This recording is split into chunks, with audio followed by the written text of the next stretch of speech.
Welcome back to the Mark Price for 3 podcast, episode 140 today. We have a special episode. I'm on vacation. Mark has his camps. And so we recorded this back a few weeks ago when Mark was in town here in Columbus, Ohio. Today's guest host is Josh Hooper.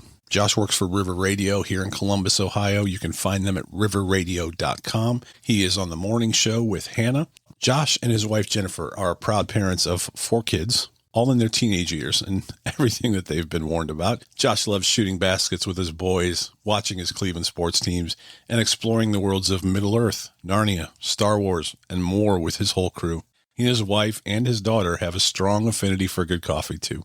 You're going to enjoy today. Josh is a big fan of Mark's and a great morning host on River Radio. You can find River Radio at riverradio.com. They're all throughout Ohio, or you can listen right there online. You can also find our podcast on their podcast page, as well as many other great podcasts. Thank you, Josh, for stepping in today. We hope you all enjoy this. Here's today's episode 140 of the Mark Price for 3 podcast. Hello, everybody. This is Josh Price, and you are listening to the Mark Price for 3 podcast. Each episode, my dad will be talking NBA basketball, sharing some coaching and instruction, and of course, talking about his faith. Without further delay, here's my dad, Mark Price.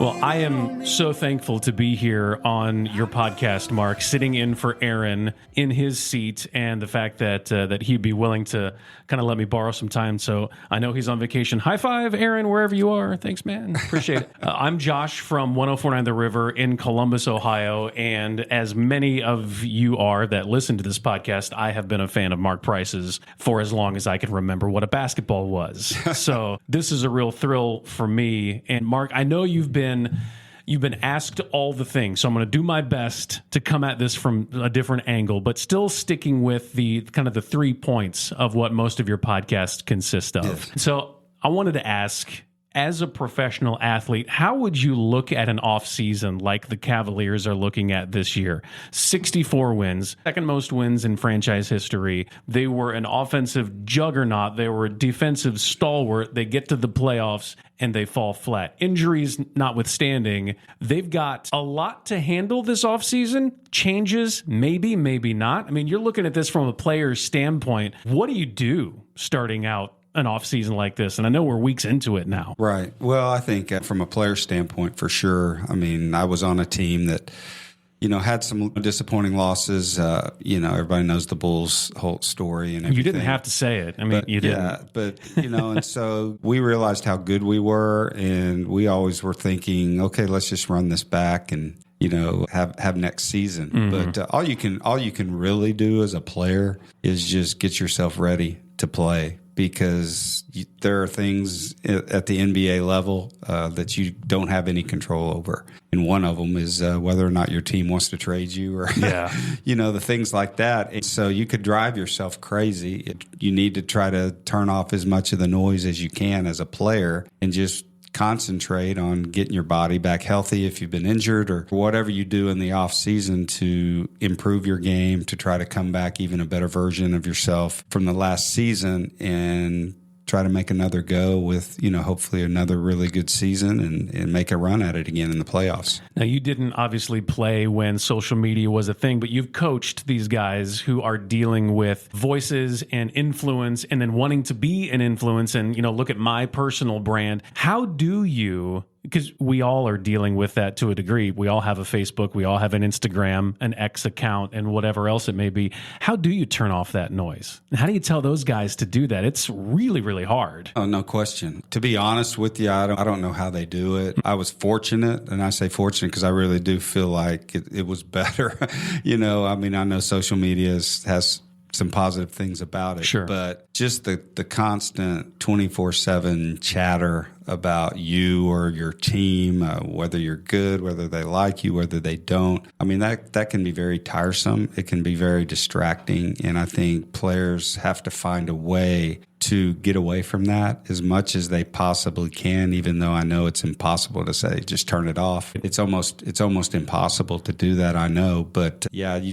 can't be thin-skinned, that's for sure. But you just have to use whatever opportunities are to try to motivate yourself to come back and have a better season and do everything you can to maximize your opportunity that lays in front of you. And that's, and I use the word intentionality a lot. You have to be very intentional in how you go about that to accomplish it, because they do have a lot of pressures and stresses and outside influences that we didn't have. So, yeah, I don't know how they do it in some ways. Honestly, it's very difficult. So you mean you didn't have an entourage of 15 guys hanging on you? No, I had my entourage and my 3 young kids and my wife. I don't know how I could have handled more than that.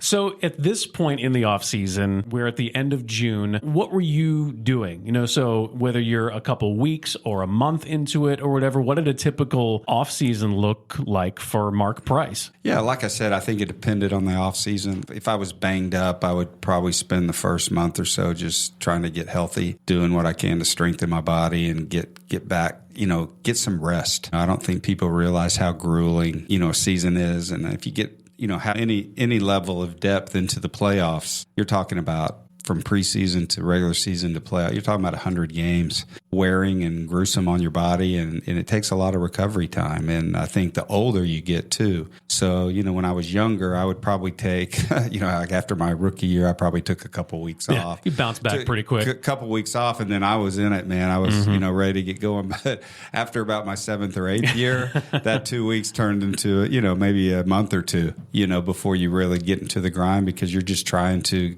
let your body recover. That's the first step. Body recover, and in a way, mentally recover too. Yeah, I wanted to ask about that. The stresses that you have to go through as a player, a lot of it's mental as much as anything. And so just to find my refuge was, first of all, my faith, but also my family. I just wanted to spend as much time with my family and just be a husband and a dad. And that was my safe space. And that's how, I was able to recover and get myself not only mentally, but physically ready to kind of get into the grind in the off season again. I'm sure there was an off season or two in your career where you thought at the end of it, despite everything you had done, accomplishments, accolades, all of the things, I've got to prove myself all over again. How do you approach that? And the reason I ask is I'm thinking about this Cavaliers team, and they did so much, but they didn't shine when it mattered most. And they said it all year, the most important time is playoffs. That's how we'll be judged, and it didn't go well. So for these guys like Darius, for these guys like Jarrett, for Evan, even for Donovan to a degree, as you look at an offseason like this, everybody loves you. You've done great, but it wasn't great enough, and I got to prove myself all over again. Yeah, no doubt about it. That part I think is probably never ending, even particularly at an NBA level. Because I remember, I started out my first season as a backup guard, and then I won the starting job. But even that, I had to beat out a guy they had drafted, Kevin Johnson, who was the number 6 pick in the draft. Yeah, and then a couple years later, I beat him out, and they traded him. We got Larry Nance, and then a couple years later, they draft Terrell Brandon. Who's eventually going to be a starter. And so it's like you can never kind of, I got it made kind of situation in the NBA, because there's always great players coming in, and the team's always trying to, what's next. And in a way, it's very motivating. It keeps you motivated because you can't take your gas off the pedal. Yeah.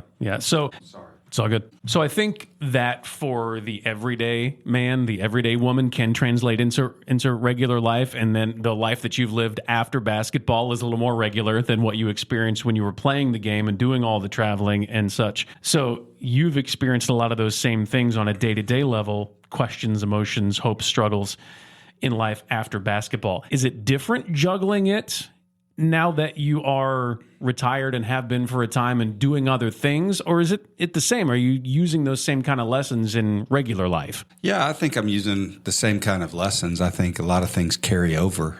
My job happened to be an NBA basketball player for 12 years. So everything else I did, it was something different, but I think you learn some of the same principles that allowed me to be successful. As a professional athlete, I've tried to carry over, and things that were good, things that were bad, you try to learn from and try not to make mistakes, and other different opportunities. But I think I'm basically the same guy. I don't get paid to play basketball for a living anymore. So, but I look at it as just different seasons of life. God, has us doing different things at different times in our life. I'm in a season of being a grandfather now. We had our first grandbaby about 18 months ago. Congratulations. Lily, and she's the light of my life right now. It's so much. It's just amazing, how different stages of your life, God provides just different adventures and different things and uses you in different ways. And so, it's just, I think you try to enjoy whatever situation and time of life that you're in and use whatever lessons that you've learned over the years. Yeah, I think for professional athletes, the off season can be a long amount of time. Maybe for us, we need to take a weekend. If you've got a day-to-day kind of job, take that as your quote off season, take a breath, kind of reevaluate what's important, because I think those kinds of things really can motivate you to keep going when things get tough. Yeah, no doubt about it. You see in Scripture, all through Scripture, taking rest, resting on the Sabbath, all these different, God rested on the seventh day. Yeah, God needed, hey, he did a lot in 6 days. And so the seventh day, he needed to rest. And I think that was an example for us that you can't just burn it at both ends nonstop. Yeah. That's not healthy. And we have to find ways to get that Now, second, as we look at, again, off-season types of things with basketball, there's big change and transition about to begin for a lot of young men as well. The NBA draft just took place, and so new cities, new teammates, contracts, new money, all of these different things. What was your draft night experience like? Because I know you weren't first round, and so looking at everybody that went ahead of you, I can't imagine just the thoughts and what your experience was like. It was different than the red carpet that guys get now. Yeah, I wasn't in the green room or whatever place they are now. I remember it was pretty low key. I was actually in my parents' home back in Enid, Oklahoma, watching the draft, kind of like everybody else on TV. Like you said, we didn't have the internet. I had no idea where I was going to get drafted, if I was going to get drafted, the whole bit. I felt like I thought I'd earned through my college career a first round pick. That didn't happen for me. I remember drafts because I played in Atlanta, Georgia, at Georgia Tech, and the Atlanta Hawks had the 20th pick. And as that pick got closer and closer, I'm like, I know that's where I'm going. The Hawks will pick me, and they passed me. They passed on me. And so I, was a little bit surprised there. And then, you saw other guys start getting taken, and you keep kind of dropping. There was only 24 teams back then. And so I ended up being the 25th pick, the very first pick. I was a little disappointed. The first round finishes. And so I remember just going upstairs to use the restroom or something. And while I was up in the bathroom, my parents were like, "Mark, you just got drafted."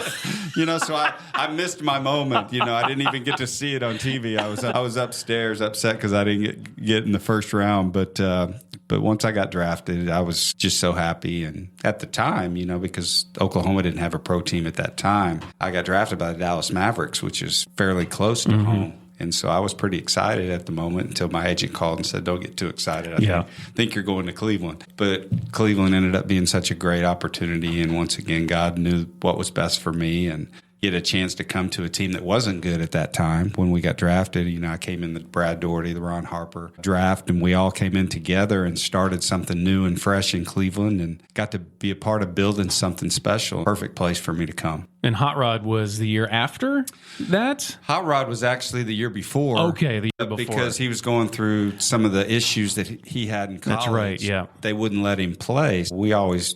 we adopted Hot Rod into our class, and, we all came in together. And so it was amazing to have. What an incredible, And I tell people all the time, and I believe this, I don't think there's ever been a better draft by one team in one season, than the Cavs 86 draft. Yeah, and deep dive, and if you're wondering, what did Hot Rod Williams get into? He was accused of point shaving, but he didn't do it. And so while they were figuring all that out, he couldn't play. And so I had forgotten, obviously, that his first year was everyone else's first year, and what a boost that was. An incredible draft. So if you could give one piece of advice then to a draftee, and I know you've worked with these kids, young men who are making that transition, what do you tell somebody who just really has had the world handed to them in one random night in June? All of a sudden they go from college ball player to millionaire basketball player in a blink. Yeah, it's although when we came out, I didn't become a millionaire. Right.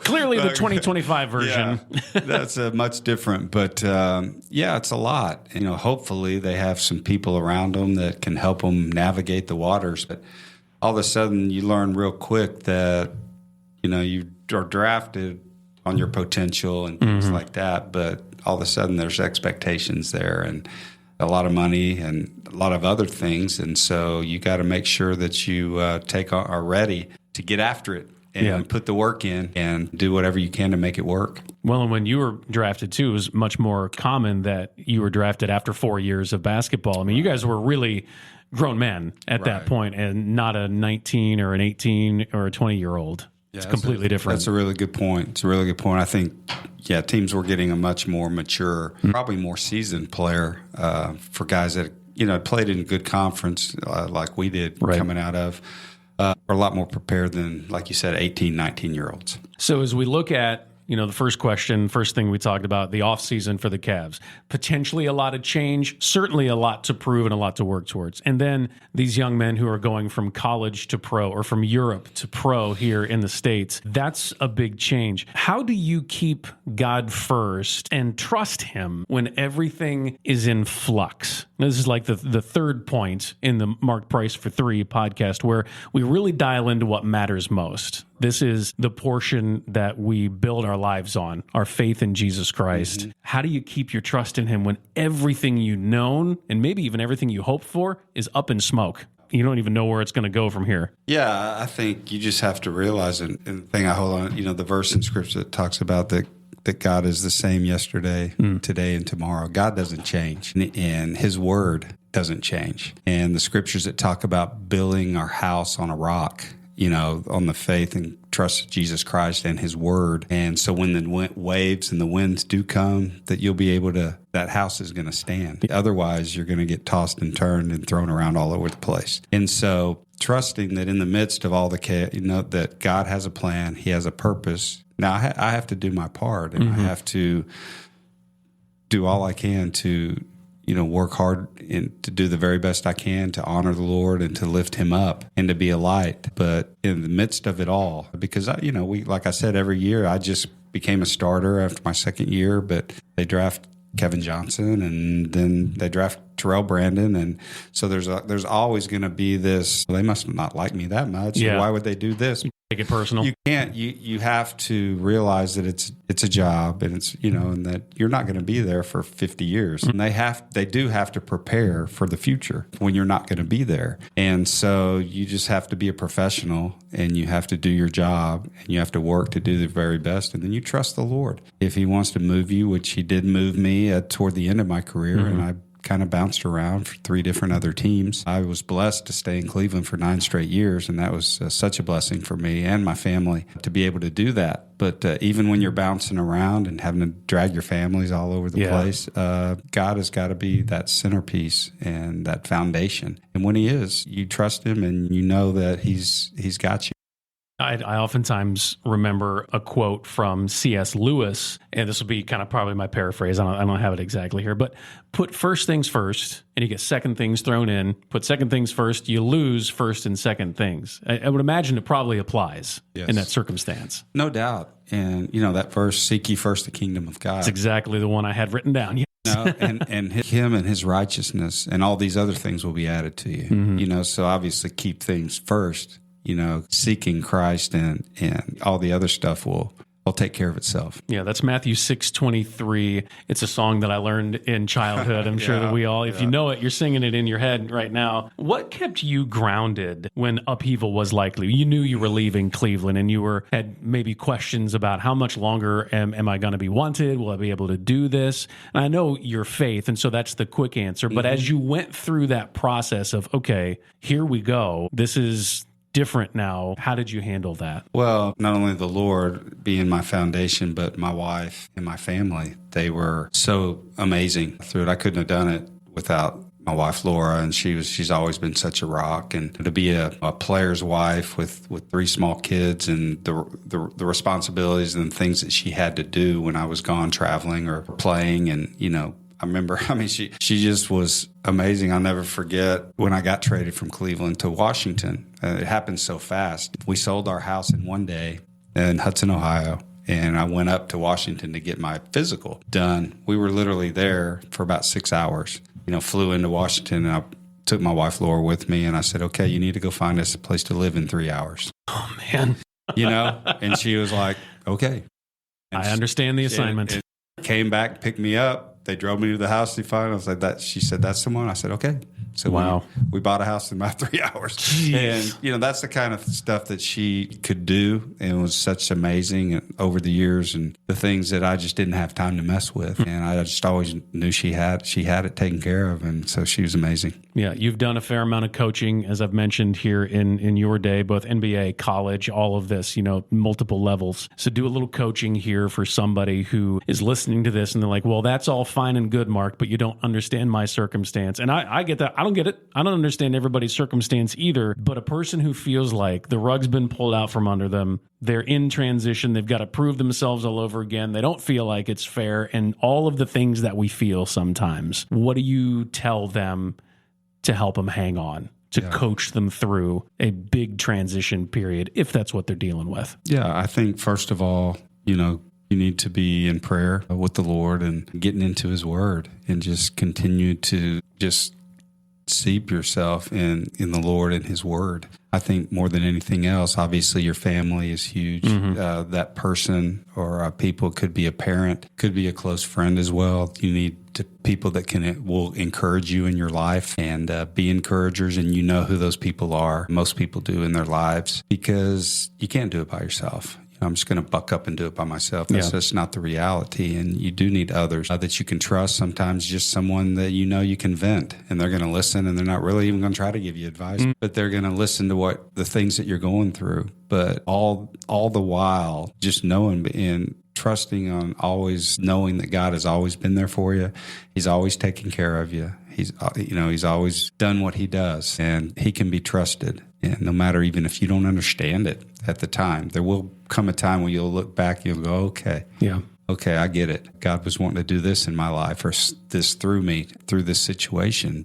I think whatever the difficult part, I think that sometimes it's easy to focus on how big the situation is rather than how big your God is. And the more you realize how big a God we serve, then your situation doesn't become so big sometimes. It's the Mark Price for 3 podcast, always getting a little analysis, a little coaching, and a lot of faith. And I'm so thankful that this is how you live your life, and this is how you played and worked in your career, and you've always been somebody for a guy like me to look up to, and then to look across a table at you means a lot. So, Mark, thank you very much for the podcast and for everything you're doing. And God bless and Godspeed, and we look forward to hearing the next episode. Well, I appreciate it, Josh, and thanks for taking Aaron's spot. Absolutely. I may have to reevaluate bringing Aaron back. My goodness. Man, he's probably listening to this right now. He is, but no, Aaron's my guy, and I hope he's having a great vacation. But we really appreciate you stepping in and taking over today and leading the podcast, and it's been awesome. Yes, sir. Thanks very much. Thank you for listening to another episode of the Mark Price for 3 podcast. Remember to subscribe, like, review, and share. I'm Josh Price, and we will talk to you again on the next episode.